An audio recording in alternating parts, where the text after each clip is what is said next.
बात सदैव याद रखिएगा, आपके वैष्णव होने पर जो आपके प्रति हीन भावना रखते हैं वो व्यक्ति हीन भावना नहीं रख रहा है, उसके भीतर जो कलयुग बैठा है वो उसको कहता है अरे देख ये तो कल्याण कर रहा है अपना, इसको कैसे भी रोक। वो कलयुग जो उसके भीतर बैठा है वो उसको चिढ़ करवाता है और उससे जानबूझ करके ऐसी बातें कहलवाता है जिससे आपको ठेस पहुंचे और आप अपनी वैष्णवता का त्याग करो, क्योंकि कहीं ना कहीं कलयुग उसका काम ही यही है कि कोई भी व्यक्ति अपना उद्धार ना कर पाए। हमने भी जब कथा शुरू की तो कई लोग मेरे पीछे भी पड़े, अरे मैं 18 वर्ष की आयु का था जब मैंने कथा शुरू की और उससे 4-5 वर्ष पहले से अध्ययन प्रारंभ कर दिया था। कई ब्रेन वॉश करने वाले आए जीवन में। एक ज्योतिषी जी आए, उन्होंने मेरी कुंडली देखी। मैं ज्योतिष का बहुत सम्मान करता हूं, ठाकुर जी के नेत्र हैं ज्योतिष, ठाकुर जी के नेत्र हैं, पर ज्योतिष ठाकुर जी के नेत्र हैं इसका मतलब क्या है? ठाकुर जी जो राह दिखाएं उस राह पर चलो, पर इसका मतलब यह थोड़ी है कि किसी की आंख है और वो तुम्हारी उंगली पकड़ के चला तुम अपनी आंख बंद कर लो। छोटा बालक चलना सीख जाए और मां उसको अपनी उंगली पकड़वा दे तो बालक को पूर्ण रूप में समर्पित हो जाना चाहिए, मां जहां ले जाएगी वहां चलूंगा, लेकिन अपनी आंख भी तो खोले। पर लोग क्या करते हैं, ज्योतिष के प्रति अपने नेत्र बंद कर लेते हैं। अपने नेत्र थोड़ी बंद करने, अरे भाई मां उंगली पकड़ करके चल रही है, लेकिन जब गड्ढा आएगा तो वहां अपने नेत्र भी तो खुल गए, उंगली पकड़ो, कूदना भी तो है वहां पर। ज्योतिष का पालन करना चाहिए, ज्योतिष में जहां आज्ञा जैसी हो जाए उसके अनुरूप चलना चाहिए, पर अपने नेत्र भी तो खोल के रखो। तो मुझे किसी व्यक्ति आए, उन्होंने आकर के बोल दिया कि ये जीवन में व्यासपीठ पर तो नहीं बैठ पाएंगे, अगर ये व्यासपीठ पर बैठे तो मैं ज्योतिष करना बंद कर दूंगा। आज 8 वर्ष हो गए हमको कथा करते करते। तो वो मुझसे बोले ये तो बहुत बड़े बिजनेसमैन बनेंगे, ये तो बहुत बड़े कोई व्यापारी बनेंगे, कथा तो ये नहीं कर पाएंगे, जीवन में कभी व्यासपीठ पर नहीं बैठ पाएंगे। तो कहने का इसका मतलब ये नहीं है कि आप बिल्कुल ज्योतिष मत मानो, कहीं कहीं मानना भी चाहिए भैया, नहीं तो अभी लड़का लड़की आ जाए बोले हम मंगली हैं, घर वाले ब्याह नहीं करा रहे, आपने कही थी हम तो कर लेते हैं, अपनी आंख तो खुल रखी है हमने। ऐसा भी नहीं करना भाई, जहां जहां ज्योतिष थोड़ा बहुत संशय प्रकट करता हो वहां उसके प्रति सजग भी रहना चाहिए। सीधी बात, डायरेक्शन ले लीजिए, चलिए खुद।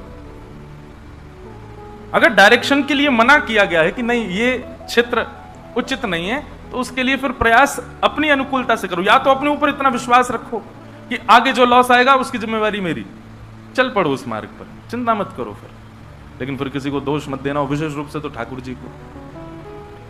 तो सीधी बात भैया, संबंध वो अच्छा है जो आपको ठाकुर जी के समीप ले जाता हो। वैसा ही मित्र चाहिए, वैसा ही पति चाहिए, वैसी ही पत्नी चाहिए, वैसा ही खानदान चाहिए, वैसे ही बच्चे चाहिए, वैसे ही सब लोग चाहिए।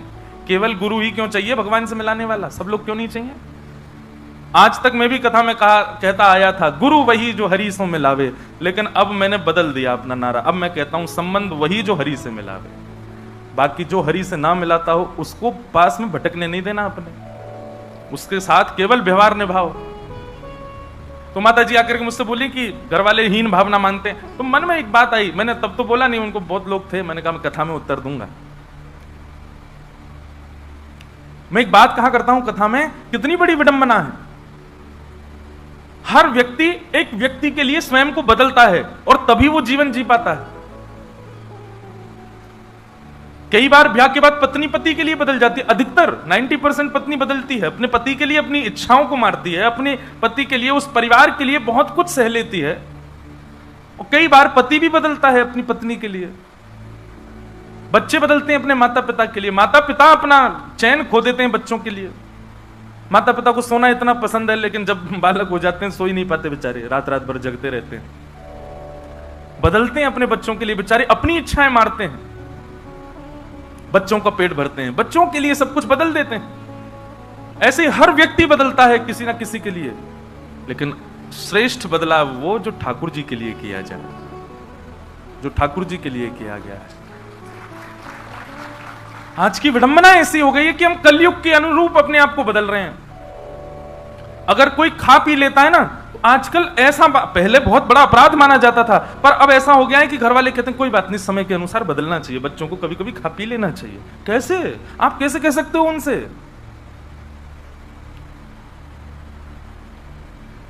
वो दिन भी दूर नहीं है, आगामी 100 वर्ष बाद का कलयुग ऐसा भी हो जाएगा, बेटा मर्डर करे कोई बात नहीं, समय है बेटा, एक आध तो कर देना चाहिए, जीवन में नहीं करोगे कैसे काम चलेगा? अरे तुमने लूटा नहीं उसको, उसको तो लूट लेना चाहिए तुमको।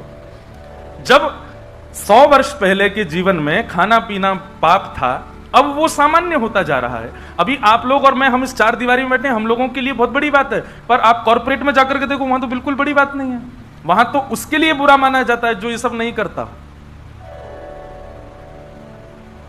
कितना खतरनाक समय आने वाला है, बहुत बढ़िया समय में निपट जाएंगे हम आप सब लोग, क्योंकि इसके बाद का कलयुग बहुत खतरनाक होने वाला है, बहुत ही खतरनाक होगा। इसलिए भैया खूब भजन करो, खूब कथा सुनो, खूब अच्छे अच्छे कर्म करो, जगन्नाथपुरी वृंदावन खूब जाओ। कहीं दोबारा अगर इसके बाद अगर आप पृथ्वी पर आए तो वो समय देखोगे कि आप स्वयं सोचोगे क्या करें अब, इतना भयावह समय आने वाला है। तो जिन लोगों के वैष्णव होने पर यदि कोई व्यक्ति उपहास करता है, उस समय यही मान लेना चाहिए कि इसके भीतर का कलयुग चिढ़ रहा है मुझे देख करके, वो नहीं चाहता कि मैं वैष्णव बनूं, इसलिए मुझसे ऐसा कह पा रहा है। पर आपका नियम होना चाहिए, अपने उस कर्तव्य का त्याग मत करो। आप नहीं खाते प्याज लहसुन तो भूखे मर जाना, लेकिन खाना नहीं। अगर आप नहीं पान करते तो चाहे जीव कटवानी पड़ जाए, लेकिन करना नहीं। कैसे कैसे वैष्णव, हमारे गौड़िया वैष्णव संप्रदाय के भी कैसे ऐसे वैष्णव हुए। मुगलों ने खूब कौड़े बरसाए, लेकिन ठाकुर जी का नाम गाना नहीं छोड़ा। बोले प्राण त्याग देंगे लेकिन ठाकुर जी को नहीं छोड़ सकते हम। सदन कसाई नाम सुना है? श्री जगन्नाथ महाप्रभु के भक्त श्री सदन कसाई। सदन कसाई जो थे वो मांस बेचते थे, यही उनका काम था। एक बार ऐसे तराजू में तोलते थे मांस को, तो जब मांस का विक्रय कर रहे थे तो उनको पता नहीं चला, वो भार की जगह शालिग्राम जी को रखते थे। लेकिन कीर्तन उनको बड़ा प्रिय था, कीर्तन करते हुए मांस बेचते थे, बताओ, ऐसा उनका स्वरूप। एक बार एक महात्मा वहां से निकल रहे थे, तो महात्मा ने जैसे ही देखा, वो तो देखते ही पहचान गए, मुंह पे कपड़ा रख करके जा रहे थे, तो देखा कि ये तो शालिग्राम जी हैं। तुरंत, अरे तुम क्या कर रहे हो, बहुत बड़ा पाप है, ये तो साक्षात शालिग्राम जी हैं। उसने कहा महाराज मुझसे गलती होगी, मुझे तो पहचान है नहीं। बोले लाओ इनको मुझको दो। शालिग्राम जी ले लिए महाराज, जाकर के शुद्ध नदियों के जल से स्नान कराया, पंचामृत स्नान कराया, इत्र लगाया, चंदन लगा करके चांदी के सिंहासन पर बैठा के माला पधरा दी, ठाकुर जी का कीर्तन, बढ़िया खीर बना के भोग लगाई, और खूब रोए महात्मा। बोले कि नाथ आप भी कहाँ के कसाई के यहाँ बैठे थे, अब आप विराजो, प्रेम से रतन सिंहासन पर विराजो।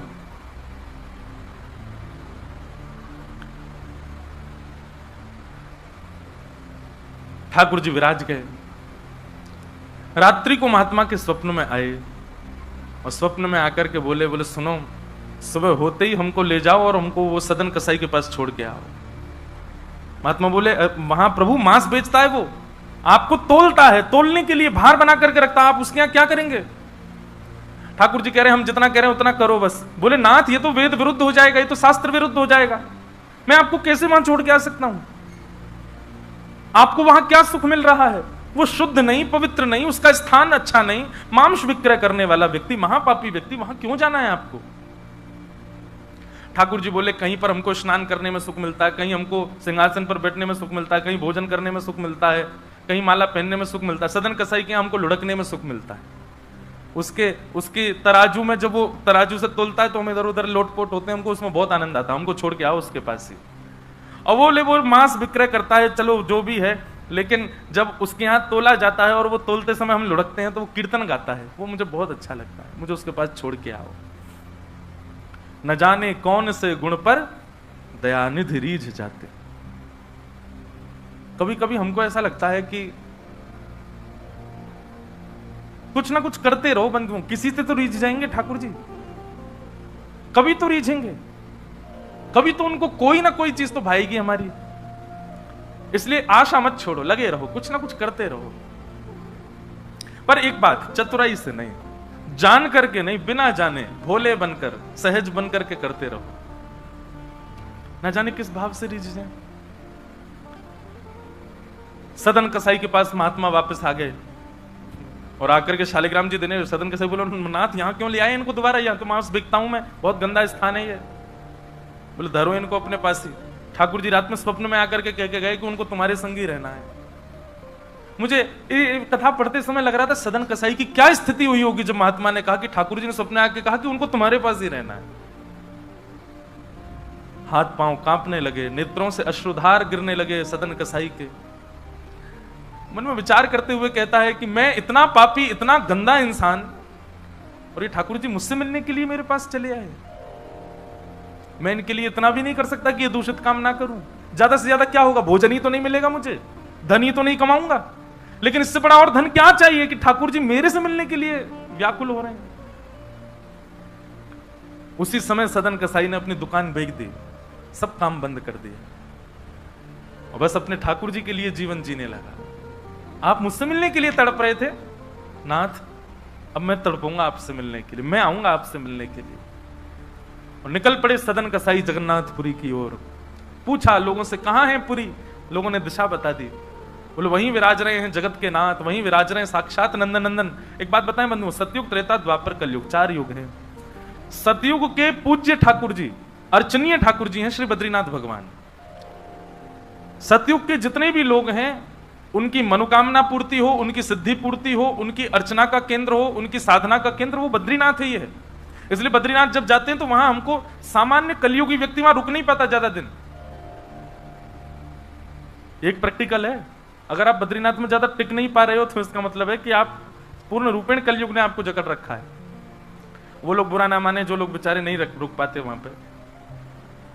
भले चाहे कुछ हो, ऑक्सीजन कम हो जाएगी, ब्लड प्रेशर हाई हो जाएगा, सांस नहीं आएगी। और महाराज कई लोगों को मैंने देखा है, अपना अनुभव किया है, बद्रीनाथ जाते हैं कमरा में घुसे नहीं कि उनको पता नहीं क्या ऐसा हुआ पकड़ लेता, वो दर्शन तक नहीं जा पाते। वो बस एक ही रट लगाते हैं, हमको वापस भेजो, हमको वापस भेजो, हम रुक नहीं पाएंगे यहाँ पे। बद्रीनाथ जो है ये सतयुग का स्थान है, सतयुग का धाम है, सतयुग के लोगों का पूजा का अर्चना का केंद्र है। त्रेता का स्थान है श्रीरंगम और रामेश्वरम। श्री राम जी के अर्चनीय ठाकुर जी हैं श्री रंगनाथ भगवान, शेष शैया पर जो ऐसे पौड़े हैं। श्रीरंगम त्रिचिरापल्ली में, कावेरी के तट पर, वहां पर श्रीरंगम, ये त्रेता के ठाकुर जी हैं। और द्वापर का तीर्थ है द्वारिका। द्वारिकाधीश ये द्वापर के ठाकुर जी हैं। द्वापर के लोगों के अर्चना के और पूजा के, साधना के, मनोकामना पूर्ति के केंद्र के स्थान श्री द्वारिकाधीश। और कलयुग के अर्चनीय ठाकुर जी हैं श्री जगन्नाथ महाप्रभु, श्री जगन्नाथ महाप्रभु। इसलिए आपको कहीं कहीं कलयुग दिख जाएगा जगन्नाथपुरी में, चले जाओ बीच साइड पे, ऐसा लगेगा दूसरा गोवा है क्या, कहीं कहीं। क्यों? आपको कलयुग में जैसा स्वभाव का व्यक्ति होता है वैसे हर स्वभाव का व्यक्ति आपको जगन्नाथपुरी में जरूर मिलेगा। खाने पीने वाला भी मिल जाएगा, बाकी के सब व्यसन करने वाला भी आपको जगन्नाथपुरी में जरूर मिलेगा।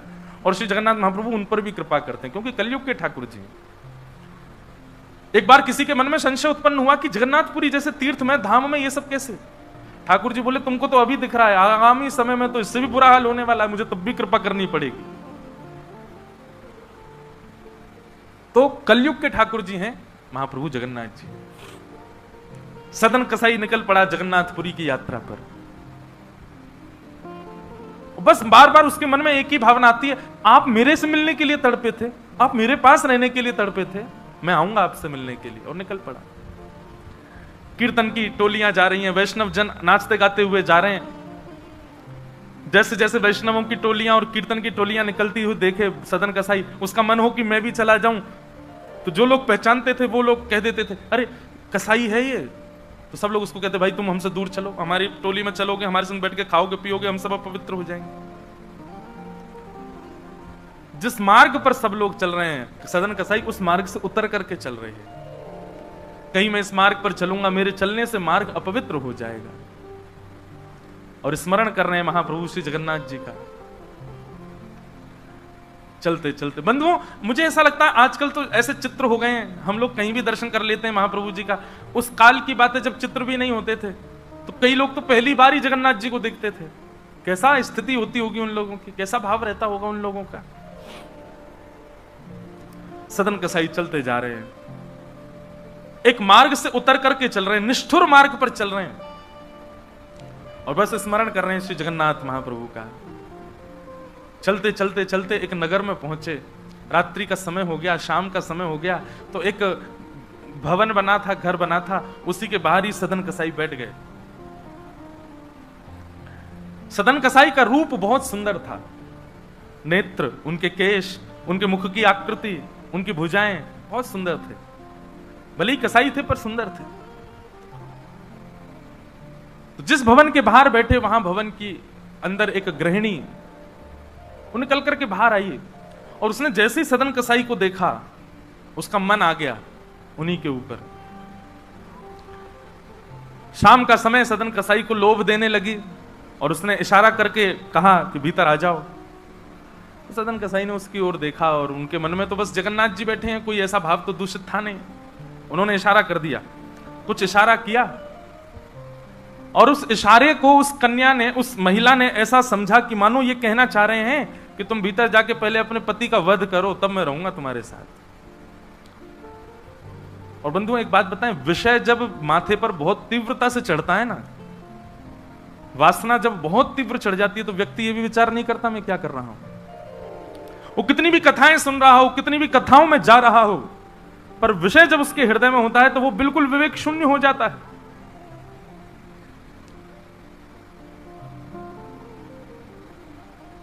विषयों का मतलब, विषय भोगने से पाप कम लगता है, पर विषय जब सिर पर हावी होता है तो उस समय जो हम विवेक शून्य हो जाते हैं, उससे पाप ज्यादा लगता है हमको। विषय हावी हो गया उस माता के, भीतर जाके उसने अपने पति का वध कर दिया, मार दिया। और बाहर आकर के सदन कसाई से कहा, अब तो चलो, मैंने अपने पति को मार दिया, चलो मैं और तुम ब्याह कर लेते हैं। सदन कसाई बोला, देवी ये तूने कहा किया? मैंने तो नहीं कहा था कि तुम मारो। बोले, हो तुम झूठ बोलते हो, तुमने ही तो कहा था कि उसका वध कर दो तब रहूंगा। अब तुम्हारे पास एक ही रास्ता, या तो मेरे साथ रहो, नहीं तो मैं सबको बता दूंगी कि तुमने मेरे पति को मरवाया है। पर जिनके हृदय में श्री ठाकुर जी विराजमान है, उनको अन्य किसी के लोभ की इच्छा नहीं होती। उन्होंने कहा, ज्यादा से ज्यादा मार दोगी मुझको और क्या, बदनामी होगी, सब होगा, लेकिन मैं अपनी स्थिति से नहीं हट सकता। और उन्होंने अस्वीकार किया। हुआ वही, उसने हल्ला मचा करके सबको इकट्ठा कर दिया, मेरे पति को इसने मरवा दिया और ये आदि आदि सब कर दिया। सदन कसाई को बंदी बना करके राजा के सामने प्रकट कर दिया। सब लोग आगे खिसक जाओ थोड़े थोड़े, पर कथा सुनना मत छोड़ो, कथा सुनते सुनते खिसक आओ। सब लोग बैठ जाओ, यहाँ आगे जितनी जगह बैठ जाओ, आ जाओ, है ना, खूब जगह है। आप लोगों को हम देखेंगे, बस नाक, आज नार में बाम लगा लेना शाम, बैठ जाओ। देखो कितनी जगह हो गई पीछे। बोलो वृंदावन बिहारी लाल की। चलना रहे हैं ऐसा लग रहा है। तो सदन कसाई, उसने देखो, ये बात करने को किसने कहा आपसे? आपस में बात नहीं करो, इधर देखो सब लोग, कथा सुनो, बस खिसक के बैठ जाओ चुपचाप। श्री जगन्नाथ महाप्रभु की। तो सदन कसाई राजा के यहां उसको प्रस्तुत कर दिया, बंदी बना दिया, और बंदी बना करके कहा कि आप स्वीकार करते हैं कि आपने ये अपराध किया है इनके पति को मारने का? सदन कसाई कुछ नहीं बोला। बोले, क्योंकि पक्ष तो पूरा उन्हीं की तरफ जाने वाला, मैं कितना भी मना करूं, मैं सफाई क्या दूंगा, मैं कैसे प्रस्तुत करूंगा, मैं विवाद कैसे करूंगा? वैष्णव का स्वरूप होता है विवाद में नहीं पड़ता। वो चुपचाप खड़े रहे, बस मुस्कुराते रहे। बोले, अब सत्य तो ठाकुर जी जानते हैं, मैं अब आपको कैसे बताऊं कि मैंने नहीं किया। मैं कहूं कि मैंने नहीं किया तो मेरे पास कोई प्रमाण नहीं है ना देने का कि मैंने नहीं किया। और प्रमाण देने के लिए, इकट्ठा करने के लिए, इतने प्रपंच में पढ़ने के लिए मैं नहीं निकला हूं। मैं तो जगन्नाथ जी से मिलने के लिए। आपको जो दंड देना है, बस मृत्यु दंड मत देना, बाकी जो दंड देना है दे दो, मुझे जगन्नाथ जी का दर्शन करना है।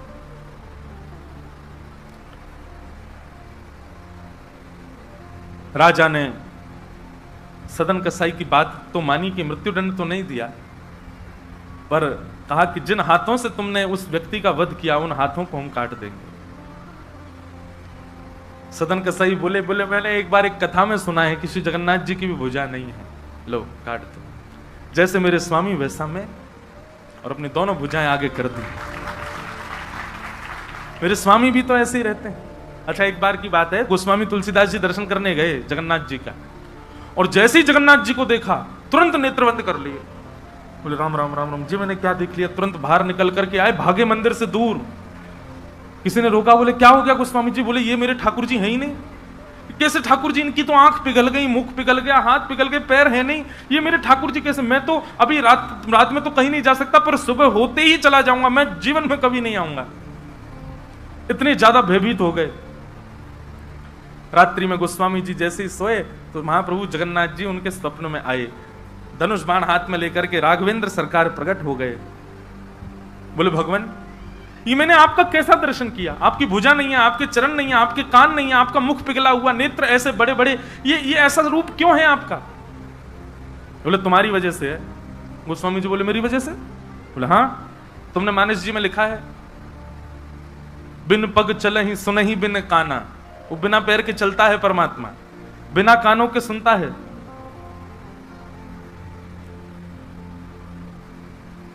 निज कृत कर्म करहु विधि नाना।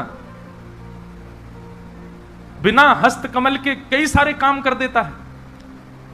अब आपके पास दो ही तरीके हैं, या तो हमारे इस रूप को स्वीकार करो, नहीं तो चौपाई को जाके मिटा दो मानस जी से। तब गोस्वामी जी को भेद पता चला। जय हो भगवान, क्षमा करो मुझे, मैं तो आपके रूप को जान ही नहीं पाया। तो अगले दिन दर्शन करने गए, तब वही रूप, बिन पग चलहि, बिना पैर के चलते हैं। और ऐसे कोई दुनिया का ठाकुर नहीं चलता जैसे जगन्नाथ जी चलते हैं। कोई भी ऐसा प्राचीन मंदिर आप बताओ जिसका ठाकुर निकल के बाहर आता हो, पूरे वैष्णवों के मेला के साथ में चल के जाता हो, एकमात्र श्री जगन्नाथ जी। और सुनो, आप लोग कभी दर्शन करना, श्री जगन्नाथ जी मंदिर में जाओगे तो जो गरुण स्तंभ है, जहां पर गरुण जी विराज सब लोग गले मिलते हैं, वहां पर उस गरुण स्तंभ के पीछे भोग घर है ठाकुर जी का। ठाकुर जी का जो प्रसाद है वो वहां रखा जाता है, गरुण स्तंभ के पीछे। और श्री जगन्नाथ जी कहां बैठे? भीतर गरुण स्तंभ वाला सभागृह, फिर उसके बाद एक सभागृह और है, फिर तीसरे गर्भगृह में वहां जगन्नाथ जी बैठे हैं। मतलब जगन्नाथ जी से और जगन्नाथ जी का जो भोग घर है, जहां पर भोग रखा जाता है, वो कितना दूर है? 1 2 3 तीसरी बेड़ी पार करके है।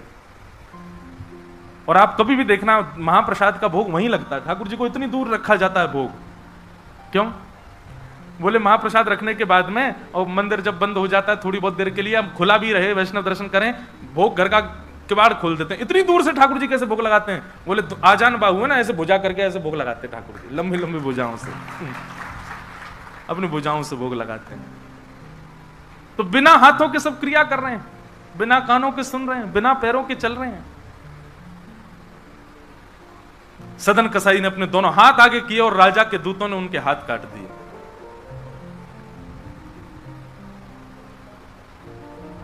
पीड़ा में नहीं है, प्रसन्नता में है। आंसू तो निकल रहे हैं नेत्रों से, पर प्रसन्नता के आंसू हैं कि नाथ आपने किसी रूप में तो मुझे स्वीकार किया। चलते जा रहे हैं, रक्त बह रहा है दोनों तरफ से। बस रास्ते में एक ही प्रार्थना कर रहे हैं, नाथ है तो ये शरीर ही, और यही माध्यम है मुझे आपके दर्शन का। इसमें जो ये पीड़ा हुई है, जो रक्त संचार हो रहा, रक्त जो निकल रहा है, बस इससे केवल ठाकुर जी इतना, बस इतना रक्त बचने देना भीतर कि मैं जगन्नाथपुरी पहुंच जाऊं, आपका दर्शन कर, उससे पहले मेरे प्राण ना निकल जाए। और चलते जा रहे हैं। ऐसी लगन हमको कभी नहीं लग सकती बंधुओं, इस जन्म में तो नहीं लग सकती। हम लोग केवल बड़ी बड़ी बातें कर सकते हैं, बड़ी बड़ी बातें सुन सकते हैं, ऐसे प्रेमी हम जगन्नाथ जी के कभी नहीं बन सकते।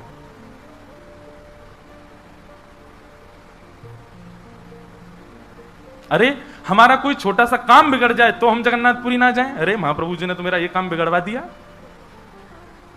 यहां तो हाथ पांव कटवा देते हैं वैष्णव ठाकुर जी से मिलने के लिए। सदन कसाई जैसे ही श्री क्षेत्र में उन्होंने प्रवेश किया, और जैसे ही प्रवेश किया, ब्रह्म वेदी पर श्री जगन्नाथ जी झूमने लगे।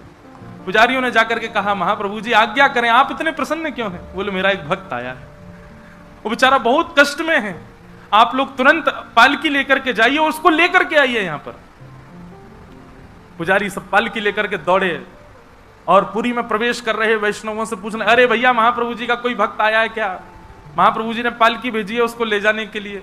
महाप्रभु जी आज बड़े प्रसन्न हैं, उनका कोई परम वैष्णव भक्त आया है। तो सदन कसाई ने जैसे ये बात सुनी कि पुजारी हल्ला कर रहे हैं, कोई बहुत बड़ा भक्त आया है, महाप्रभु जी ने उसके लिए पालकी भेजी। तो सदन कसाई इतने खुश हो गए, बोले आज ठाकुर जी के दर्शन तो होंगे, उनके एक प्रिय भक्त के भी दर्शन हो जाएंगे, कितना मेरा सौभाग्य होगा।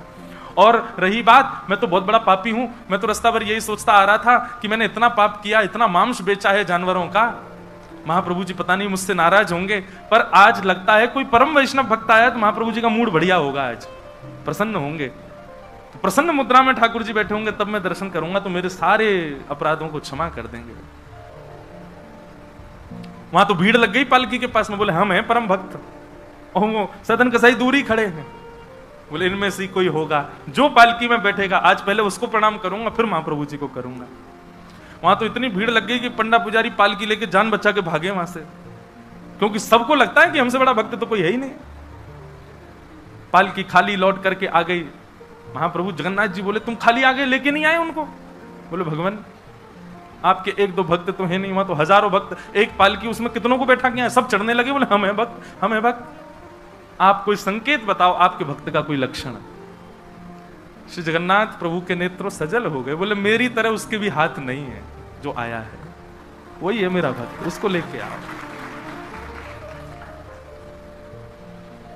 पुजारी पालकी लेकर के दोबारा गए, देखा तो जब श्री क्षेत्र आया ना, तो श्री क्षेत्र आते ही अब सदन कसाई चल करके नहीं जा रहे हैं, दंडवत करते हैं, लेट जाते हैं और फिर लेट करके उठते हैं, फिर आगे बढ़ के फिर लेटते हैं, फिर उठते हैं, दंडवती परिक्रमा की तरह भीतर जा रहे हैं। उसमें भी भुजा नहीं है उनके पास में, लेटते हैं तो उठते कैसे हैं, ये देखने पर ही लोगों का हृदय द्रवित हो जाता है। और किसी से सहायता नहीं लेते, वो तो दूर चल रहे हैं ना, उस मार्ग पर ही नहीं चल रहे जहां सब चल रहे हैं। बोले कि मैं चलूंगा तो अपवित्र हो जाएगा मार्ग। एक सर्प के भांति, जैसे रिगड़ के सर्प चलता है, ऐसे सदन कसाई आगे बढ़ रहे हैं। और प्रसन्न मुद्रा में मैं महाप्रभु जी से आज मिलूंगा। पुजारियों ने जाकर के जब उनकी स्थिति को देखा, कोई अपने नेत्रों के आंसुओं को रोक नहीं पाया। बार बार महाप्रभु जगन्नाथ जी को प्रणाम करें, कितने दयालु हैं नाथ, कितने कृपालु हैं आप। सदन कसाई को जाकर के पुजारियों ने उठाया, बोले चलो महाप्रभु जी ने तुम्हारे लिए पालकी भेजी। सदन कसाई बोले आपको कोई गलत सूचना मिल गई, मैं नहीं हूं वो भक्त जो इसमें। बोले नहीं तुम ही हो, ठाकुर जी ने आज्ञा करके भेजा है। सदन कसाई बोले अगर मैं पालकी में बैठा तो मेरे अभी प्राण निकल जाएंगे, आप सबसे प्रार्थना है मेरी, मैं महाप्रभु जी की आज्ञा स्वीकार करता हूं, मैं आपके संग चल दूंगा, लेकिन पालकी में नहीं बैठ सकता। चलने लगे, बस इसी बात से प्रसन्न है कि महाप्रभु जी ने मुझे स्वीकार तो किया। और जैसे ही सिंह द्वार पर पहुंचे और दंडवत करते ही जैसे ही श्री पतित पावन भगवान, सिंह द्वार पर ही श्री पतित पावन भगवान है, बाहर ही उनका दर्शन हो जाता है। उनको देखा, देखते ही बोले ये पतित पावन भगवान है, श्री जगन्नाथ जी के ही समरूप हैं, पहले इनका दर्शन करते हैं फिर जगन्नाथ जी का दर्शन होता है। जैसे ही दंडवत किया, अभी तक तो उनको ग्लानि नहीं थी कि मेरे हाथ नहीं है, पर अब दंडवत करते समय उनको तनिक एक ग्लानि से हुई, काश मेरे हाथ होते तो मैं भी ऐसे दंडवत करता, दोनों भुजाएं आगे कर लेता। और इस भाव से जैसे जो शेष भुजा थे थोड़े से, उनको आगे करके रुदन करने लगे सदन कसाई। इतने में ही उनके भुजा निकल करके आ गई और ठाकुर जी ने भुजा प्रदान करके उनके दंडवत को स्वीकार किया। श्री जगन्नाथ महाप्रभु की। ऐसे महाबाहो, ऐसे हमारे महाप्रभु श्री जगन्नाथ, वो ये विचार नहीं करते हैं कि आप कौन हो, क्या हो। आज मुझे एक व्यक्ति ने एक प्रश्न लिख करके भेजा है, बोले महाराज जी कल आप कथा में कह रहे थे कि ब्राह्मण कैसा भी क्यों ना हो उसको मारना नहीं चाहिए, ब्राह्मण कितना भी बड़ा अपराध ना कर ले उसको मृत्यु दंड नहीं देना चाहिए। आपने ये नहीं सुना था कि मैंने माताओं का नाम भी लिया था? अच्छा, दूसरी बात, आप ब्राह्मणों के पक्ष की बात होने पर इसको जातिवाद के रूप में क्यों ले लेते हैं? अभी सदन कसाई की कथा सुनी, वो एक महाकसाई जानवरों को मार गया, उस पर महाप्रभु जी कृपा नहीं कर रहे हैं। आपने कर्माबाई की कथा नहीं सुनी, जो बिना नवे धुबे ठाकुर जी का भोग लगा देती है और श्री जगन्नाथ प्रभु दौड़े दौड़े जाते हैं उसकी प्रसादी पाने। आपने सबरी की कथा नहीं सुनी, जो झूठा भोग लगा देती है ठाकुर जी को। आपने रैदास की कथा नहीं सुनी। अगर जातिवाद की बात करो तो ये एक भी श्रेष्ठ जाति का नहीं है जिस पर ठाकुर जी कृपा कर रहे हैं। और रही बात, आप यदि ये कह रहे हैं कि ब्राह्मणों को ठाकुर जी क्यों छोड़ने को कह रहे हैं, कई बार ऐसा होता है कि पुलिस में भी बहुत सारी कैटेगरी होती हैं। चोरी चकारी करने वाले के लिए कह दिया जाता है सिपाहियों को भेज दो, पकड़ लाएगा। और कोई बहुत बड़ा डकैत होता है ना, उसके लिए आईएएस ऑफिसर कहता है मैं ही जाऊंगा उसको पकड़ने। तो कोई भी वर्णाश्रमी व्यक्ति अपराध करे उसको दंड पृथ्वी पर ही मिल जाता है, पर ब्राह्मण जब अपराध करता है ठाकुर जी कहते हैं इसको तो मैं देखूंगा, ऊपर आने दो, इसको दंड तो मैं दूंगा। ब्राह्मण जब अपने चरित्र से विहीन कृत्य करता है ठाकुर जी कहते हैं तुम मानव इसका स्पर्श मत करो, इसको तो मैं देखूंगा, इसकी तो शिक्षा मैं लूंगा। और अकेले ठाकुर जी नहीं, 33 कोटि देवता खड़े हो जाते हैं सामने जब ब्राह्मण अपराध करके जाता है। पृथ्वी पर उसको दंड देने का अधिकार नहीं है। भगवान कहते हैं कि इसको तो मेरे हवाले छोड़ो, उसको तो हम देखेंगे क्या करना है इसका। और फिर ठाकुर जी ऐसा दंड देते हैं, ठाकुर जी से बड़ा दंड कौन देगा। श्रीमद् भागवत में भगवान का दंडपाणी रूप का वर्णन किया गया। इतना खतरनाक रूप है कि उसको कभी सुन मत लेना, नहीं तो ये जितने कोमल, जितने दयालु, जितने कृपालु, जितने नटखट दिखते हैं उतने ही वहां पर क्रूर तो नहीं कहूंगा लेकिन खतरनाक है महाराज। वो दंडपाणी बनकर के ब्राह्मण को दंड देते हैं, फिर भगवान बिल्कुल रहम नहीं करते उसके ऊपर। तो ये आप इस चीज को बार बार ऐसा मत ले लिया कीजिए कि जातिवाद का रूप है, नहीं। हरि को भजे सो हरि को होई, जात पात पूछे नहीं हो। ठाकुर जी का जो होता है वो ठाकुर जी का है, उसमें जाति भेद नहीं होता। और ब्राह्मणों के लिए कहीं पर यदि श्रेष्ठता बताई भी है, भगवान क्या कहते हैं, ब्राह्मण मेरा मुख है, ब्राह्मणोश्य मुख मासीत बाहु राजन्य कृतः। मेरी भुजा कौन है, बोले ये क्षत्रिय है। मेरा उदर कौन है, ये वैश्य हैं। और मेरे चरण शूद्र हैं। आप लोग सुबह स्नान करते हो, अपने सब अंग को समान साफ करते हो, समान साबुन लगाते हो। माता जी ने एक शांति, सब लोग समान भाव से स्नान करते हो, अपने अंग में आप ऐसा भेद मानते हो क्या। नहीं नहीं नहीं, मैं तो हाथों को ही साबुन लगाऊंगा, पैर तो गंदे हैं इनको नहीं लगाऊंगा मैं, ऐसा थोड़ी करते हैं। सब समान है आपके लिए, ठाकुर जी के लिए भी सब समान है। बल्कि उल्टा है, ब्राह्मण 10,000 माला करेगा तो 10,000 माला करने पर जो उसको पुण्य मिलेगा वो क्षत्रिय को 1000 माला करने पर मिल जाएगा। और क्षत्रिय को 1000 माला करने पर जो मिलेगा वो वैश्य को 100 माला करने पर मिल जाएगा। और वैश्य को जो 100 माला करने पर मिलता है वो शूद्र को केवल एक बार नाम बोलने मात्र से मिल जाता है। यहां पर भी ज्यादा आपको ही लाभ मिल रहा है, फिर क्यों आप बार बार इस चीज को लेते हैं। तो भैया ये जातिवाद मत लाइए। रही बात इस बात की कि ब्राह्मणों को दंड देने को मना क्यों कर रहे हैं ठाकुर जी, भगवान कह रहे हैं अर्जुन तू छोड़, इसको तो हम देखेंगे। ठाकुर जी दंड देते हैं ब्राह्मणों को। तो भगवान बड़े कृपालु भक्त वत्सल हैं, ऐसे ठाकुर जी को हम बारंबार प्रणाम करते हैं। सांवरिया मन भाया रे, सांवरिया मन भाया रे, मुरली वाला मन भाया रे, मुरली वाला मन भाया रे, सांवरिया मन भाया रे,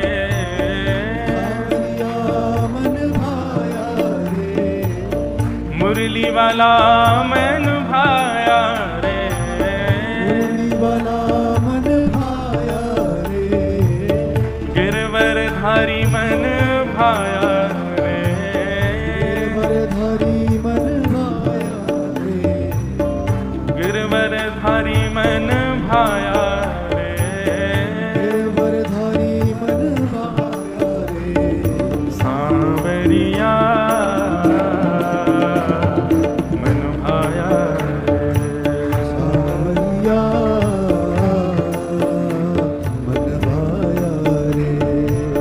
विदेश में ढूंढा, विदेश में ढूंढा, सब लोग देश में ढूंढा विदेश में ढूंढा, विदेश में ढूंढा, देश में ढूंढा विदेश में ढूंढा, देश में ढूंढा विदेश में ढूंढा, अंत का अंत न पाया रे, अंत का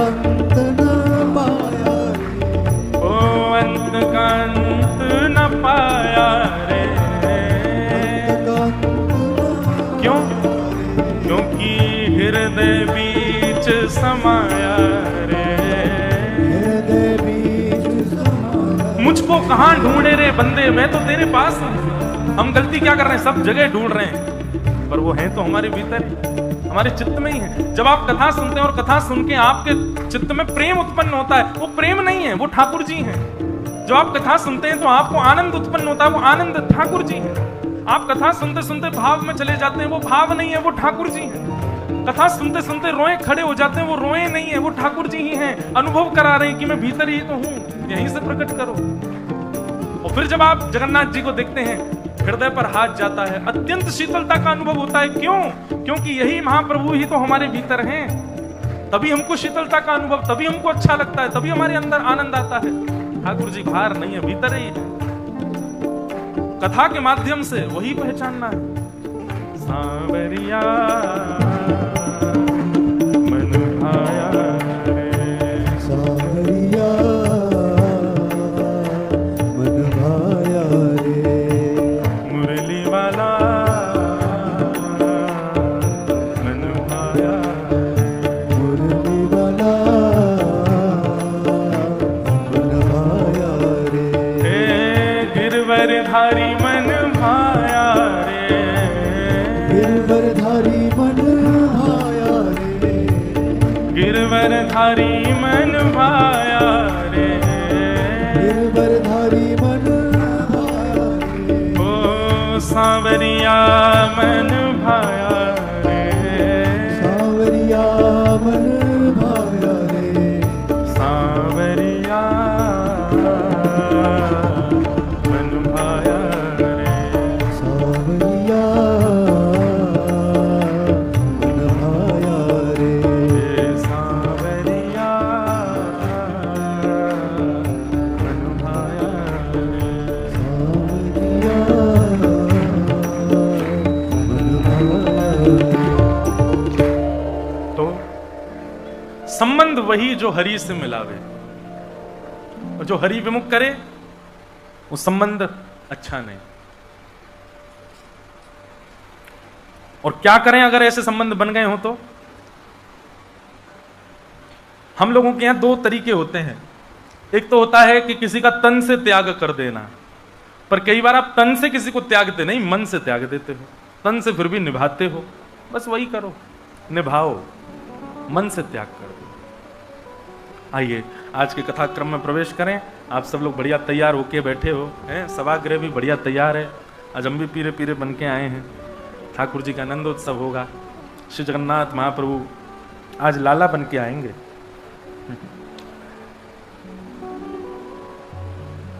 तो कुंती ने भगवान की स्तुति गाई और स्तुति गाते हुए कहा कि मैं जान गई हूं कि आप कौन हो।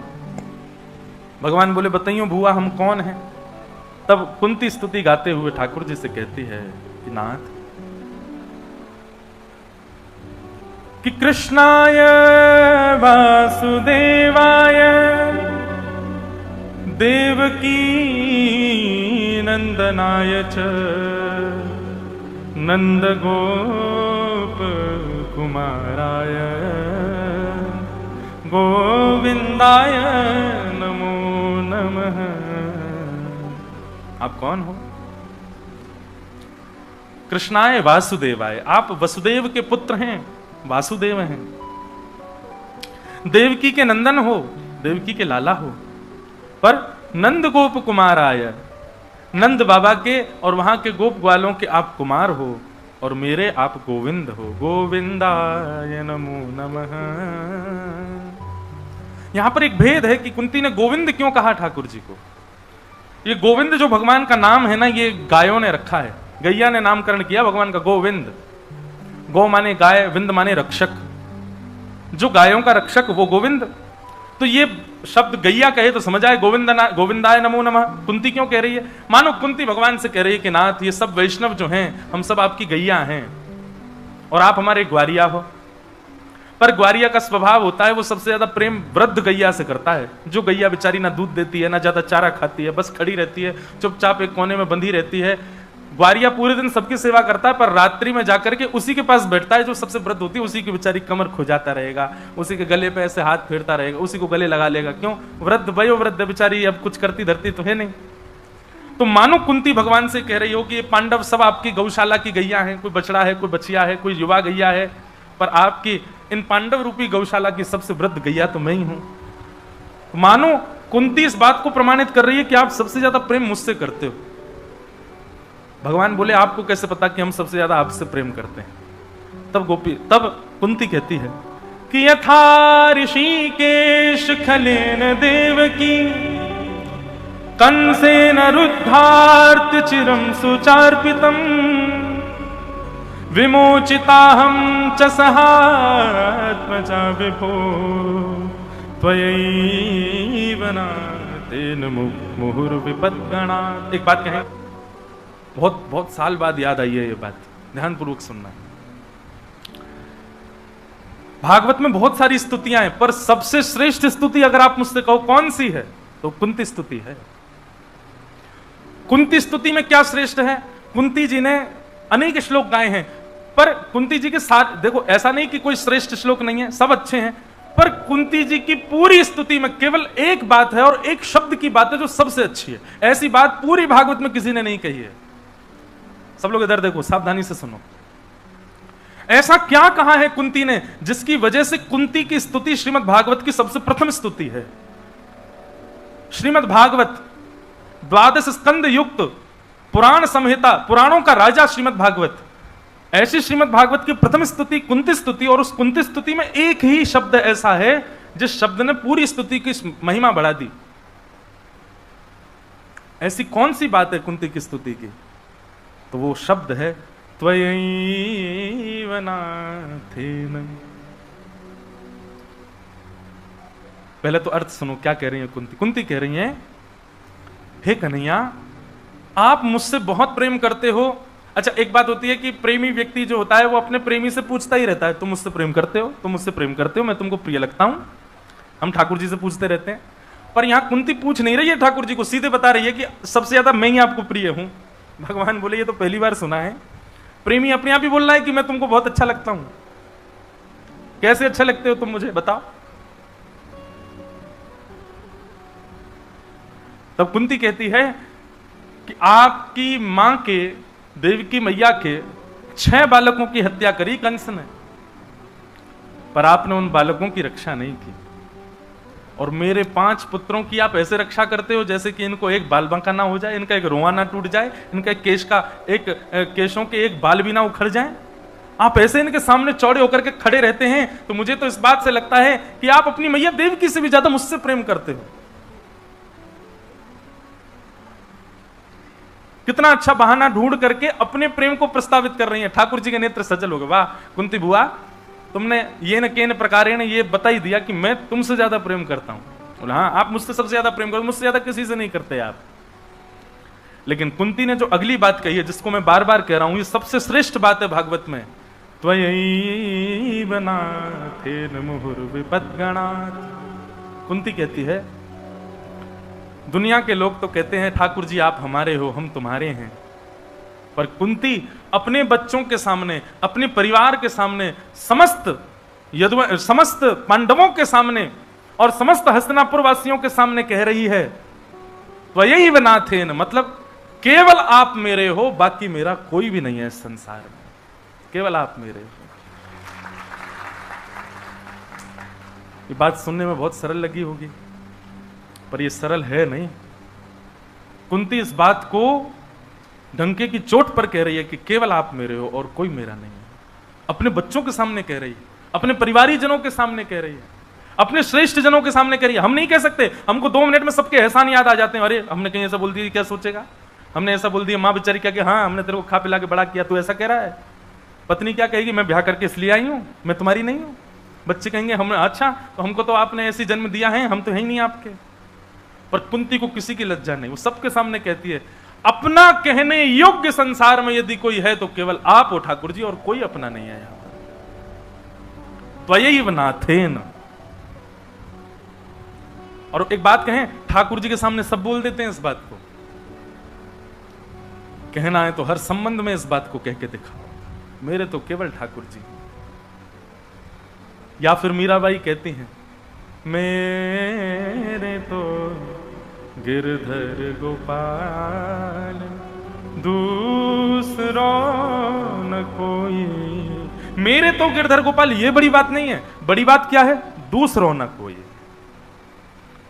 ये मेरे तो गिरधर गोपाल तो हम भी बोलते हैं, पर दूसरो ना कोई ये हमसे नहीं बोला जाता।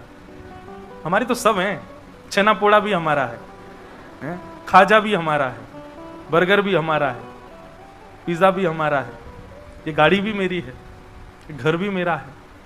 अच्छा किसी से पूछो गाड़ी किसकी है? ठाकुर जी की है। छोड़ जाओ बेटा जगन्नाथपुरी खड़ी कर आओ उसको, ठाकुर जी की है। अरे भैया ऐसे क्यों कह रहे हो?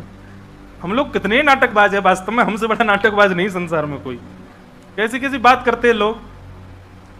कभी कभी मेरे मन में एक बात आती है, लोगों से पूछो कोई श्रेष्ठ काम वो कर दे, उससे पूछो अरे भैया तुम, अरे सब जगन्नाथ जी की कृपा, उन्होंने करवाया, मेरी कहां सामर्थ्य, तो जाओ नाम कर आओ उन्हीं के। वो नहीं कर पाऊंगा मैं, नाम तो मेरी ही रहेगी। ठाकुर जी भी इसलिए हमेशा सारे मंदिरों में ठाकुर जी प्रसन्न मुद्रा में ही खड़े हैं। वो हमको देख के हंसते हैं, आ गया नाटकबाज। अभी आगे रोएगा, अभी आगे बोलेगा सब आपका नाथ, तेरा तुझको अर्पण क्या लागे, मेरा ला खींच लाऊं सब में, अभी कुछ नहीं। बहुत कृपालु है ठाकुर जी, वो जानते हैं हमको। पर कुंती बनावटी नहीं है, कुंती वास्तव में कह रही है सब आपका है नाथ, और केवल आप मेरे हो, दूसरा संसार में मेरा कोई नहीं।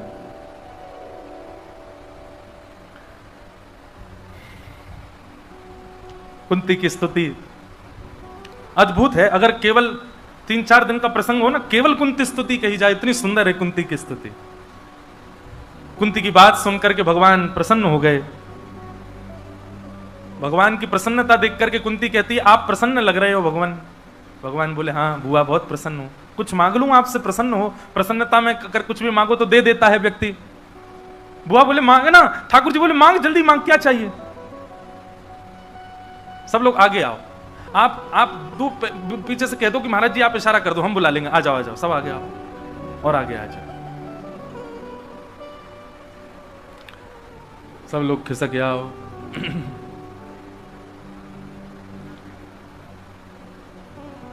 आप बड़े प्रसन्न हैं आज, आपसे कुछ मांग लूं? भगवान बोले मांगो ना बुआ, तुरंत मांगो, क्या चाहिए तुमको? बोले पहले तो वचन दो, जो मांगूंगी सो दोगे। ठाकुर जी बोले इसमें वचन की क्या आवश्यकता है, जब मैं प्रसन्न हूं तो जो मांगूंगी सो दूंगा। बोले नहीं नहीं नहीं, पहले वचन दो, जो मांगूंगी सो दोगे। भगवान ने वचन दिया, जो मांगोगी सो दूंगा बुआ, अब मांगो क्या चाहिए। याद रहे मुकर मत जाना, मैंने जो मांगना है वो देना पड़ेगा आपको।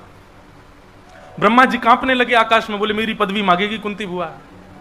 शंकर जी बोले हमारा तो आज छुट्टी होने वाली है, अब शिवलोक इनका हो जाएगा। यमराज जी बोले यमलोक की स्वामिनी बनेंगी अब कुंती जी। इंद्र देवता बोले मेरा तो सिंहासन वैसे ढीला है, कोई जरा सा यज्ञ करे तो ये हिलने पहले लग जाता है कि बस अब तुम्हारी पदवी गई। सब कांपने लगे, क्योंकि ठाकुर जी ने वचन और दे दिया है कि जो मांगोगी सो दूंगा। कुंती ने अपनी झोली फैलाई और फैला करके भगवान से कह रही है, विपदा संतु न सस्वत तत्र तत्र जगद गुरो भवतो दर्शनम यत् स्यात् अपुनः भव दर्शनम। कुंती ने जैसे ही मांगा त्रिलोकीनाथ स्तब्ध हो गए। ये कैसे दे सकता हूं मैं? कुंती कहती है संसार में जितनी भी विपत्तियां हैं, जितने भी कष्ट हैं, जितने भी दुख हैं, सब इस कुंती के जीवन में आ जाएं, ऐसी कृपा कर दो नाथ। मैं बहुत दुखी हो जाऊं, मैं इतनी कष्ट में आ जाऊं कि मेरे जीवन में एक क्षण के लिए भी सुख ना रहे, मैं बस कष्ट में व्याकुल में पड़ी रहूं। ठाकुर जी बोले बुआ क्या मांग रही हो आप? कोई कष्ट कैसे मांग सकता है? और वो भी वह व्यक्ति जिसने जीवन में कभी सुख नहीं देखा। महाभारत में 3 क ऐसे हैं, क शब्द से नाम शुरू होता है उनका। 3 क शब्द से प्रारंभ होने वाले व्यक्ति ऐसे हैं जिनके जीवन में बिल्कुल सुख नहीं है। यदि अपना दुख कभी बहुत ज्यादा लग रहा हो तो इन 3 क को उठा करके देख लीजिएगा। पहली कुंती, दूसरा कर्ण और तीसरा श्री कृष्ण। अगर आपको अपने कष्ट बहुत ज्यादा लगते हैं तो कभी ठाकुर जी का जीवन चरित्र भी पढ़िए। जन्म कहां हुआ? जहां बंदी बांधे जाते हैं, जेल। जन्म लेते ही माता पिता को त्याग दिया, और जिन माता पिता से संबंध बनाया, जिन ब्रजवासियों से प्रेम किया, 11 वर्ष में उनको छोड़ दिया, और उनके बाद वास्तविक परिवार के पास गए जिसको वो स्वीकार ही नहीं कर पा रहे थे। और जैसे तैसे उस परिवार के प्रति भी प्रेम प्रकट हुआ, मथुरा पर चढ़ाई हो गई। और इतने बीच में भी मथुरा कंस वध के बाद और मथुरा में चैन से रहने तक के बीच में भी भगवान सांदीपनी गुरुकुल पढ़ने गए थे। बेचारे आकर के मथुरा में बैठे ही थे, सांस ले रहे थे कि अब थोड़ा आराम करेंगे, तो पता चला कि जरासंध ने युद्ध कर दिया, छेड़ दिया। 17 बार जरासंध को हराया। 18वीं बार जरासंध ब्राह्मणों की सेना लेकर के आ गया, जिसको भगवान मार ही नहीं सकते। भगवान कह रहे हैं भाई ब्राह्मण गौ संत सेवा, इनकी तो ये तो मेरी सेवा के अधिकार, इनको कैसे मारूं मैं? वहां जरासंध से युद्ध करने के लिए ठाकुर जी चिंता कर रहे हैं, अब क्या करूं? तभी पता चला मथुरा पर काल यवन ने चढ़ाई कर दी। 2 राक्षसों ने एक साथ चढ़ाई कर दी। तो भगवान रण छोड़ करके भागे। पूरी दुनिया ने उस समय पर ठाकुर जी नाम किया, रण छोड़ कहकर के पुकारा। बीच समुद्र में जाकर के रहने लगे, भाग दौड़ करते हुए, और सांस भी नहीं ले पा रहे। 16,108 ब्याह किए, लोगों के तानों के बीच में रहते। महाभारत युद्ध छिड़ गया। महाभारत युद्ध के लिए लड़ने के लिए यहां पांडवों की सहायता के लिए आए, और उसमें भी बर्बरीक जी ने जब ये बात कह दी कि महाभारत युद्ध के सबसे बड़े योद्धा तो श्री कृष्ण हैं, तो जिन पांडवों के लिए भगवान एक पैर से खड़े रहे, वही पांडव हंसने लगे। वो बर्बरीक जी से कहते हैं, आप किसको योद्धा बता रहे हो जिसने शस्त्र भी नहीं उठाया हाथ में? ठाकुर जी की सत्ता पर कितना संशय किया गया हमेशा। राजसूय यज्ञ में अग्र पूजा भगवान श्री कृष्ण की हो, यह बात सुनते ही शिशुपाल ने गालियां देना शुरू कर दिया भरी सभा में। और वो छोटी मोटी सभा नहीं थी, तीनों लोक के महास्वामी बैठे हैं, तीनों लोक के देवी देवता बैठे हैं, उनके बीच में गाली देना शुरू किया। हमको कोई 4 लोगों के बीच में गलत कहते हम सह पाते हैं? ठाकुर जी सहते रहे। महाभारत युद्ध पूर्ण हो गया, सब हो गया, वापस लौट करके गए। भगवान के ऊपर एक सामान्य सी मणि चुराने का आरोप भी लगा भगवान श्री कृष्ण के ऊपर, और वो आरोप फिर द्वारिका के लोगों से छूट गया। भगवान की स्वयं की पत्नी सत्यभामा को संशय हो गया कि हां, मुझे भी लगता है कि द्वारिकाधीश ने छुपाई है। समंत को पाख्यान पूर्ण हुआ ही था, कुछ दिन की बात थी, यदुवंशियों में लड़ाई हो गई, आपस में लड़ झगड़ के सब मर गए, अपने वंश को ही नहीं बचा पाए। एक वृक्ष के नीचे बेचारे केवल बैठे थे, अपनी पूरी लीला का चिंतन कर रहे थे, तभी एक बेलिया ने उनके पैर में भी बाण मार दिया। ऐसा जीवन जी पाएंगे हम? लेकिन श्री कृष्ण कभी अपने जीवन में आई हुई परिस्थितियों से विचलित नहीं हुए, प्रसन्न ही रहे, प्रसन्न भाव में ही रहे। ऐसी दूसरी क है महाभारत में कुंती। कुंती के जीवन में भी बहुत कष्ट है। राशि एक ही है ना, कष्ट और कृष्ण, कष्ट और कुंती, कष्ट और कर्ण। कर्ण का भी वही हाल है। तो कभी अपने दुख बहुत ज्यादा लगते हो, कुंती का चरित्र देखिएगा, कभी अपने कष्ट बहुत ज्यादा लगते हो। आपको पता है भगवान कृष्ण को इतना सुन लिया हमने, इसलिए हमको लगता है कि सामान्य है, पर कभी प्रैक्टिकली सोच करके देखो, आप सह पाओगे उस चीज को जो भगवान श्री कृष्ण ने सही है। और तीसरा है कर्ण। कर्ण ने भी बहुत कष्ट सहा अपने जीवन में। हर व्यक्ति के जीवन में 5 अग्नि आती हैं, ध्यान से सुनिएगा।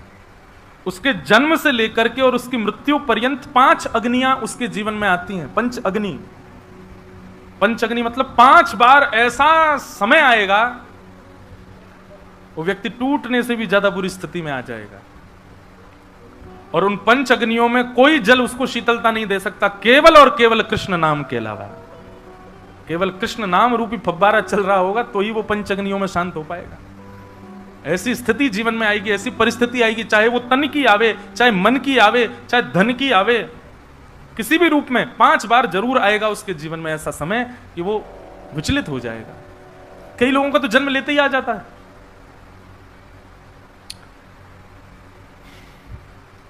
कुंती ने जब आज पुनः फैला करके भगवान से कहा कि मुझे कष्ट दे दो, भगवान बोले बुआ तुझे कष्ट भोगते भोगते तेरा पेट नहीं भर रहा, तूने आज तक सुख देखा कब है मुझे ये तो बता, और तू आज फिर से कष्ट मांग रही है मुझसे।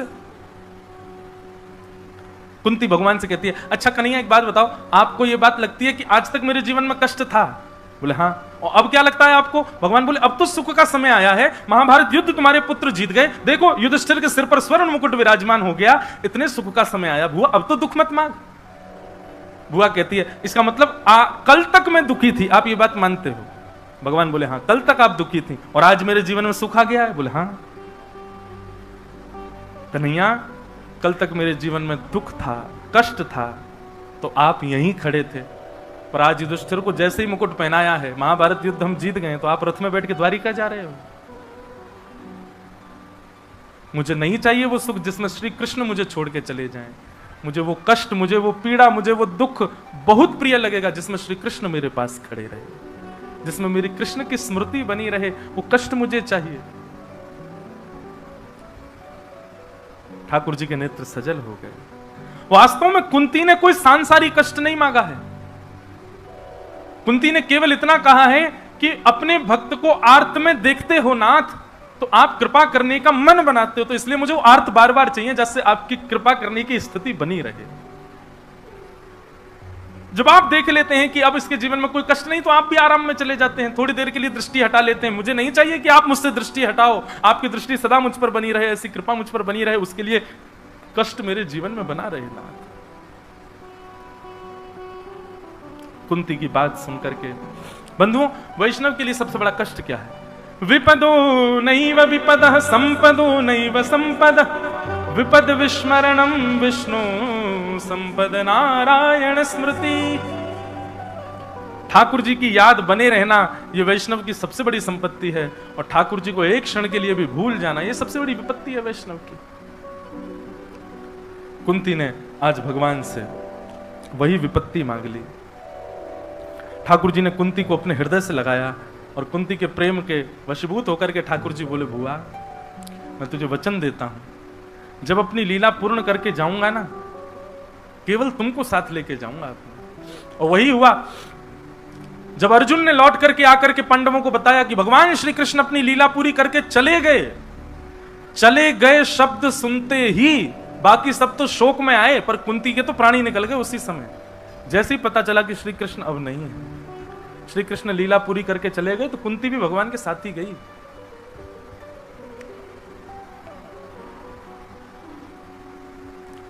कुंती ने भगवान की स्तुति गाई, भगवान ने सबको आश्वासन दिया। अब दूसरी बार भगवान रथ में आरूढ़ हुए द्वारिका निकलने के लिए। जैसे ही रथ में बैठ करके जाने लगे, युधिष्ठिर जी रोने लग गए। अब भगवान से कहने लगे, बालद्विज सुहन मित्र पितृ भातृ गुरुद्वः नमेश्यान निर्यान मोक्षो यापि वर्षायुता युतैः। मैंने बहुत सारे बालकों को अनाथ कर दिया, बहुत सारी माताओं को विधवा कर दिया, अपनों को मार दिया, मुझे नरक जाने से कोई नहीं रोक पाएगा। ऐसी व्याकुलता युधिष्ठिर जी की देख करके भगवान बोले, अब इसको समझाए बिना कैसे जाऊं मैं यहां से? और इसको समझाने का मेरा बिल्कुल मन नहीं कर रहा है। क्यों? पूरी गीता सुनानी पड़ेगी दोबारा से। जैसे अर्जुन की स्थिति हुई थी, वही स्थिति युधिष्ठिर की हुई, बस अर्जुन की युद्ध से पहले हुई, इनकी युद्ध के बाद हुई। अर्जुन को भी यही लग रहा था मैं इनको कैसे मारूं, इसको भी यही लग रहा है कि मैंने उनको क्यों मार दिया। भगवान बोले अब क्या करें? तो दूसरी बार फिर रथ से उतर गए भगवान, और अब की बार भगवान बोले अब हम नहीं बोलेंगे, अब हमारा भक्त बोलेगा। और समस्त पांडवों को लेकर के भगवान भीष्म पितामह के पास गए। पितामह भीष्म ने ज्ञान उपदेश किया। बहुत बार मैंने विस्तार से भीष्म स्तुति का गायन किया है। वैसे तो हमारे जो यजमान परिवार हैं आज भी मुझसे बोल के गए, महाराज जी आप क्रम की चिंता मत करो, आप तो भाव से सुनाओ। यदि मैं क्रम की चिंता नहीं करूं तो फिर आपके पीले पीले वस्त्र ऐसे ही रह जाएंगे, आज कृष्ण जन्म तो हो नहीं पाएगा। लेकिन फिर भी मैं चिंता नहीं करूंगा, मैं कथा अपने भाव से करूंगा। जहां लगेगा कि अब कृष्ण जन्म होना चाहिए तो वहां हम सूची पढ़ देंगे, फिर जल्दी जल्दी कह के और कृष्ण जन्म करेंगे। पर भीष्म स्तुति मैंने कई बार विस्तार से कही है, इसलिए इनको हम विराम दे देते हैं। भीष्म पितामह ने भगवान की स्तुति गाई। स्तुति गाने के पश्चात परीक्षित का फिर बाद में जन्म हुआ। परीक्षित के ऊपर कैसे कैसे अनुग्रह हुए वो सब बताए गए। और यहां पर प्रसंग आया भगवान के स्वधाम गमन का। कई लोग जगन्नाथ भगवान के विषय में ये बात कह देते हैं कि श्री कृष्ण का जब स्वधाम गमन हुआ तो उनका हृदय जला नहीं, और वही बह करके आया और आकर के जगन्नाथ जी के हृदय में धारण करा दिया। मैं इस बात का बहुत खंडन करता हूं भैया, ये बात सत्य नहीं है। आप इस बात को कैसे कह सकते हैं कि भगवान श्री कृष्ण को जला दिया गया?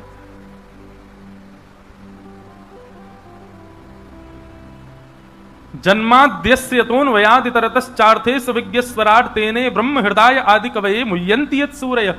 श्रीमद् भागवत का प्रारंभ ही इसी बात से होता है कि वो जन्म और मृत्यु से परे हैं, और आप कैसे कह सकते हो कि उनका तन जला दिया? अब किसी ने मुझसे प्रश्न किया कि आपको इस बात पर संशय है कि जगन्नाथ जी के अंदर कृष्ण का हृदय नहीं? मैंने कहा बिल्कुल नहीं है, लेकिन केवल जगन्नाथ जी के हृदय में ठाकुर जी का हृदय, इस बात पर मुझे, राधारमण जी में भी वही हृदय है, बिहारी जी में भी वही हृदय है। और भाई इस बात पर प्रश्न ही क्यों उठ रहा है कि जगन्नाथ जी में उनका हृदय रखा है? ये कोई प्रश्न करने वाली बात है? और इस पर भी कोई प्रमाण चाहिए आपको? मुझे भी प्रमाण चाहिए भैया, मुझे नहीं लगता आपके अंदर हृदय, पहले दिखाओ मुझको, खुलवाओ इसको, ऑपरेशन करवाओ, कल दिखाओगे तब मानूंगा मैं। मुझे, अरे आप सब डेड बॉडी बैठे हो मेरे सामने, जीवित हो ही नहीं, मैं मान ही नहीं सकता, प्रमाण दो। ये भी कोई बात है? उसके पीछे फिर कहते हैं कि भगवान श्री कृष्ण का हृदय जल गया, आदि आदि है, और वो हृदय नहीं जला, वही समुद्र में बहता बहता आ गया जगन्नाथ जी के। अरे कभी पढ़िए, नील माधव भगवान विराजमान थे और इंद्रद्युम्न ने दर्शन की इच्छा रखी, पर नील माधव भगवान अंतर ध्यान हो गए। तब इंद्रद्युम्न को भगवान ने आदेश दिया कि तुम हमारा निर्माण करवाओ, हम तुम्हारे यहां श्री जगन्नाथ वेश में विराजमान होंगे। पूरी विस्तार की कथा है। अभी 28 हिसार में कथा कब है भाई? हिसार की तिथि क्या है कथा की? 27, 28, 29, 27, 28 के आसपास सितंबर में हम श्री जगन्नाथ रसामृत कहेंगे 4 दिन। सुनिएगा विस्तार से, कौन है श्री जगन्नाथ जी, और ये जो नवकलेवर होता है उसमें जो शालिग्राम जी भीतर हैं वो पधराए जाते हैं, आदि आदि, उनकी पूरी कथा हम सुनाएंगे सितंबर में, तब विस्तार से सुनिएगा। पर इस बात को कदापि अस्वीकार कीजिए कि भगवान जला दिए गए, उनका हृदय नहीं जला, वो ले आए गए। गीता में भगवान कहते हैं कि मेरे शरीर को पंचभूत में मिला हुआ समझने वाले और अग्नि तत्व से जलाने वाले, जलने वाला समझने वाले कि मेरा तत्व ऐसा है, वो व्यक्ति तो अपवित्र है, उसको देखने वाला भी अपवित्र हो जाता है। इस बात को सदैव स्वीकार करो। और श्री जगन्नाथ जी में हृदय है ठाकुर जी, वो साक्षात ठाकुर जी हैं। पर ये तो मत कहिए कि वो बह करके आया और जल गए ठाकुर जी, ऐसा तो मत कहो, कम से कम ये तो गलत है। ठाकुर जी अपनी लीला पूरी करके गए, दिव्य ज्योति में परिणत होकर आकाश में विलीन हो गए। और हमारे यहां तो कहते हैं तिरोधाय प्रविष्टोयम श्रीमद् भागवतार्णवम, भगवान की ही वह दिव्य ज्योति आकाश में भ्रमण करती रही, और जब वेद व्यास जी महाराज ने भागवत की रचना की तो वही ज्योति आकर के श्रीमद् भागवत जी में विराजमान हो गई। ठाकुर जी कहां हैं? भागवत जी में विराजमान है, विद्यमान है। तो यहां 6 महीने बाद अर्जुन लौट करके आए, द्वारिका गए थे। 6 महीने बाद आकर के उन्होंने उनकी दीनहीन दशा देख करके युधिष्ठिर जी ने पूछा, अर्जुन तुम्हारी ये दशा कैसे हुई? तब उन्होंने बताया, भगवान श्री कृष्ण अपनी लीला पूरी करके चले गए, वो अपने स्वधाम को प्रस्थान कर गए। ये बात सुनते ही कुंती ने तो प्राण त्याग दिए और 5 पांडव मौन हो गए, अपने राजकीय वस्त्रों का त्याग करके वन के वस्त्र धारण कर लिए, और छोटे से बालक परीक्षित को राज्य गद्दी पर बैठा करके 5 पांडव वहां से स्वर्गारोहण को प्रस्थान कर गए। परीक्षित धीरे धीरे बड़े हुए, उनका विवाह हुआ। ब्राह्मणों के नेतृत्व में परीक्षित ने शासन किया। कुछ वर्षों के पश्चात परीक्षित को कलयुग नाम का एक व्यक्ति मिला, जो कि धर्म के 3 पैर काट चुका है, 4थे पैर को काट रहा था। धर्म के 4 पैर होते हैं, सत्य, दान, दया और पवित्रता। ये 4 लक्षण यदि मेरे अंदर हैं तो मैं धार्मिक माना जाऊंगा, तो आप धार्मिक माने जाओगे। सत्य, दान, दया और पवित्रता। सतयुग में 4 चरण होते हैं, त्रेता में 3 चरण रह जाते हैं, द्वापर में 2 चरण रह जाते हैं, और कलयुग में केवल 1 चरण पर धर्म खड़ा है, उस चरण का नाम है सत्य। जब ऐसा समय आ जाएगा कि सत्य पूर्ण रूपेण नष्ट हो जाएगा, लोग भगवान की सत्ता को मानने तक अस्वीकार कर देंगे, थोड़ा थोड़ा होना शुरू हो चुका है वो भी, उसी समय कलयुग का मानो, धर्म का मानो 4था चरण भी कट गया और पूर्ण रूपेण कलयुग हावी हो जाएगा। अभी कलयुग थोड़ा बहुत भी हावी नहीं हो पा रहा है, उसका कारण है कि अभी धर्म का 1 चरण बचा है। जिस दिन वह 1 चरण भी नष्ट हो गया, इतने लोग नहीं आएंगे कथा में, जगन्नाथ मंदिर में भीड़ नहीं होगी। कलयुग जब अपने प्रचंड रूप में आएगा, उस समय ऐसा कहते हैं कि मंदिरों में केवल मूर्तियां रह जाएंगी, उनका देवत्व खत्म हो जाएगा, देवत्व वहां से प्रस्थान कर जाएगा। मंदिरों में भी ठाकुर जी नहीं रहेंगे, पंडा पुजारी जो हैं ये सब भी अपने अपने स्थिति से खराब हो जाएंगे, कुछ भी खा पी करके चले जाया करेंगे मंदिर के अंदर। ऐसी स्थिति, बहुत भयावह समय आएगा महाराज कलयुग का।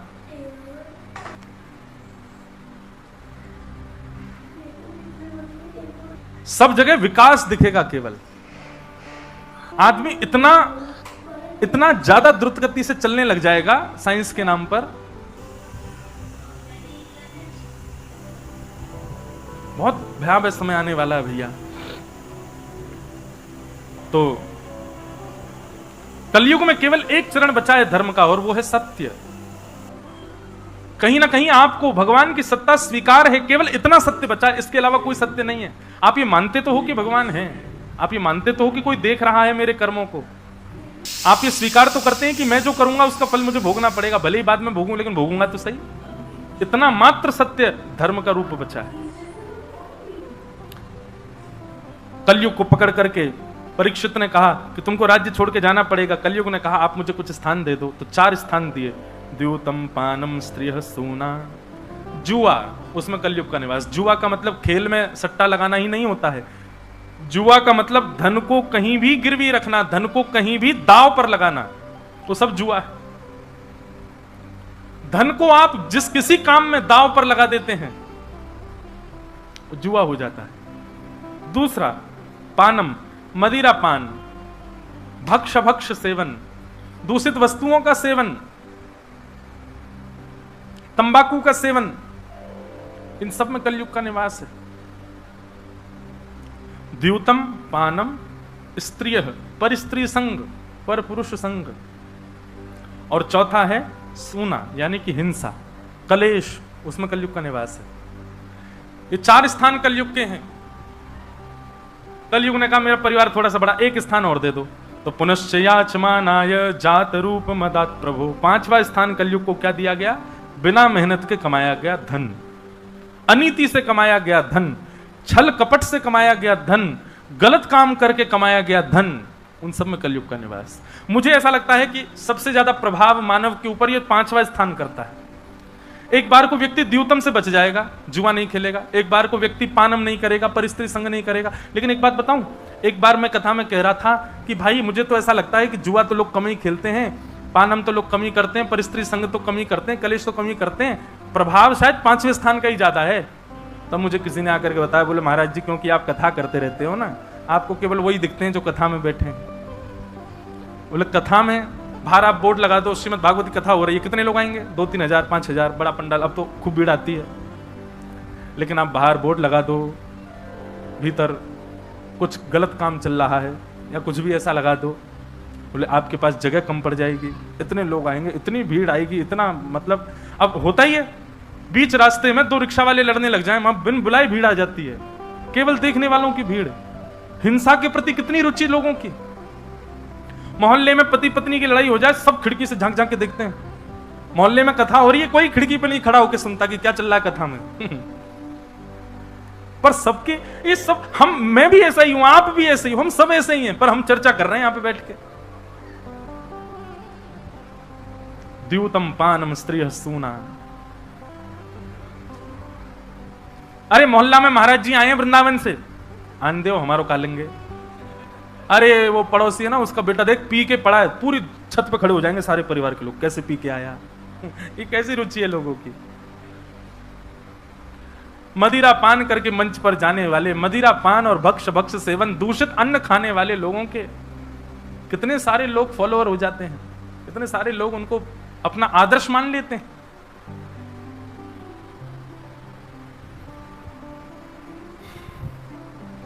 बहुत भयावह समय भैया। द्यूतम पानम स्त्रिय सूना, यत्रा धर्मस चतुर्विदः, पुनश्च याचमानाय जात रूप मदात प्रभु। 5 स्थान है कलयुग के, केवल 5। हम 125 करोड़ तो केवल भारत में हैं, और पूरे विश्व भर के अगर लोग ले लो, कितने लोग हैं हम, पर हमको केवल और केवल इस संसार में 5 बेड़ियों से बांधा गया है। द्यूतम पानम स्त्रिय सूना और अनीति का धन। इन 5 की वजह से ही हम कलयुग में जी रहे हैं। कहीं ना कहीं तो हमारा प्रवेश है, ढूंढिए कहां है प्रवेश। या तो हम कहीं पर सट्टेबाजी में हैं, या तो हम पानम दूषित खाते पीते हैं, या फिर हम परिस्त्री संग या परपुरुष संग कर रहे हैं, या फिर हमारी कलेश में बड़ी रुचि है, या फिर हम अनीति का धन कमा रहे हैं। इन पांचों से जो मुक्त हो गया है, ऐसे व्यक्ति पर कलयुग का प्रभाव नहीं हो सकता।